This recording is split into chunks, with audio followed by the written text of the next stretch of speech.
Bakunzi bacu muri mu bice bitandukanye by'isi, noneho tugarutse muri iyi video tugira ngo tubereke ibikoresho byoroshye kubona, byoroshye kugura, ku buryo ushobora gutangiza aka business kawe kazajya kaguhereza amafaranga wibereye mu rugo, cyane cyane ushaka kuba nk'umukameramani cyangwa se ushaka kujya ukorera amafoto abatipe batandukanye bari muri quartier zawe, noneho ukaba wabikora neza. Hanyuma rero iyi niyo bita ring light, iba ishobora kwaka mu buryo butandukanye ikagaragaza amabara atandukanye. Aka ni agahando gashobora kuba washyiramo, tuvuge wenda ufite telefone ni urugero, tuvuge wenda ufite telefone ukaba washyiramo telefone yawe gutya, warangiza iyo umaze kuyifixingamo ushobora kuba wakora live cyangwa se ukaba wakora it depends on you.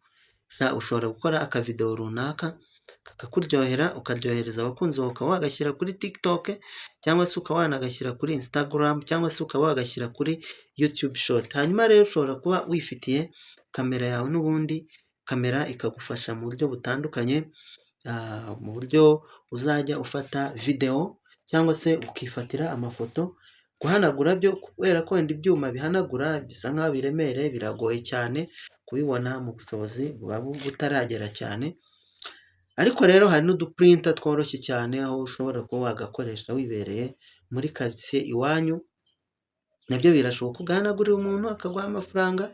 Nko mu Rwanda ifoto igenda ihindagurika ibiciro, ariko ubona henshi 500 rwose, kandi ntabwo ari amafaranga make ku ifoto imwe, amafaranga 500 bakayaguhereza ukagubwa neza. Ngahe nguko rero ushobora kuba wanagira ubushake bwo kubona kamera nk'ingi, iroroshye cyane ya second hand, kugura inshyashya wenda amafaranga aba yigiye hejuru, uyibonye ari nshya ni ibintu byiza, ariko iyo uguze second hand nabwo urakora kandi ukabona amafaranga. Hanyuma rero niba wifuza kuba wabona ibikoresho nk'ibi ngibi birimo ring light, birimo za stand za telefone n'ibindi, n'aya mahando nk'uku nguku, cyangwa se kamera nk'iyi ngiyi, duhamagare kuri 0783319878, tugufasha. Biroroshye cyane kandi rwose dufatanyije hamwe dushobora gukorera amafaranga, ibintu bikagenda neza. Thank you, much respect.